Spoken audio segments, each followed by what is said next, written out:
busting heads. Spring Thunder is brought to you by Realtree, Woodhaven Custom Calls, Huntera, Federal Premium Ammunition, Bog Pod, the National Wild Turkey Federation, and Cabela's.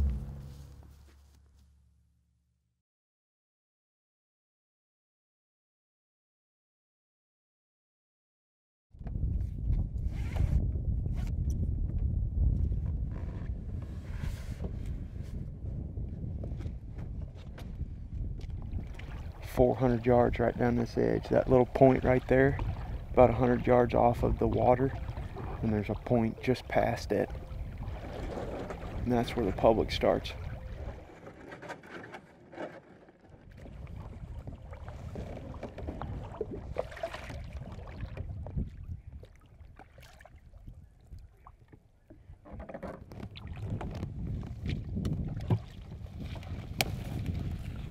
It's the first day of Iowa's 4th shotgun season, and Greg and I come out to hunt some public land this morning.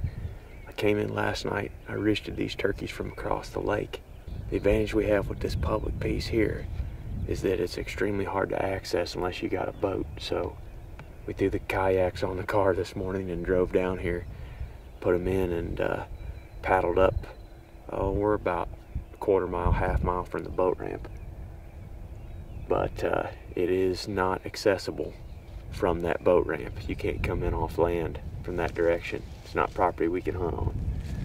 So we had to paddle down, and I think these turkeys are roosted up in this cove over here. We've got one gobbling back here behind us right now, but I haven't heard the birds yet that I roosted last night. I know they're up in here. I just don't know exactly where. There sounded like there was 2 or 3 of them. We're gonna try to work up into these ridges and get above them. That way they are in between us and the lake. Should give them one option, and that's to come up past us.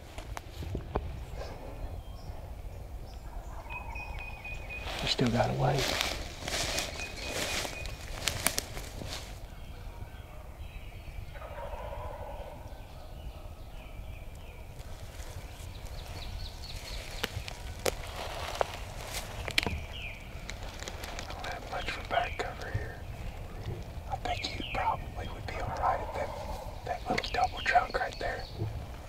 This little one, yeah. It'd be better if you were up against that shag bark, but or that thorny locust there. I mean,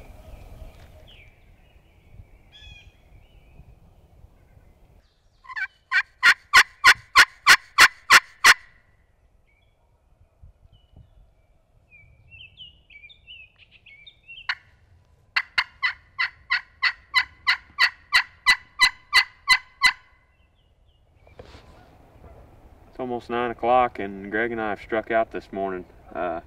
We set up on the birds that I roosted last night, got in position right where we wanted to be on them. We were on the same ridge, 75 yards from them, sat down at the tree, they gobbled, and I went to calling real soft and pointing the call down in the woods away from me, and they completely shut up, didn't gobble again for the next 2 hours. And they'd been gobbling, you know, once every 30 seconds since they woke up this morning. They pitched down onto that ridge and they were both gobbling really good, and as soon as we got up there and called, they shut up. And about the same time that happened, this cloud cover pushed in and the temperature kind of dropped a little bit. It's a little bit chilly. I'd say it's low pressure right now, and that may have caused them to shut up, because we were hearing a bunch of turkeys gobbling on the roost this morning. And then right about that time, I don't know, it was about 6:30, they just went cold completely. And we're hearing a few gobbling over here every once in a while back to the east of us, but nothing down in here on the public. And we heard probably 5 or 6 times this morning gobbling. So I don't really know what's going on. That pressure could have them messed up, because Zach and John had something similar happen to them this morning. They got set up on a tom, you know, 100 yards away from him, gobbling good, and called to him one time and never heard him again. So I don't know what's got these turkeys in a funk today, but they definitely aren't cooperating with us. So we're going to get in the kayaks and paddle out of here and leave them for a better day. best thing you can do on days like today sometimes is just to back out. It's the first day of fourth season. We've got, 15, 16 days left to hunt. So no need in tromping around the woods and blowing the turkeys out when they're not talking and not really very active. So we're on back out and leave them for another day.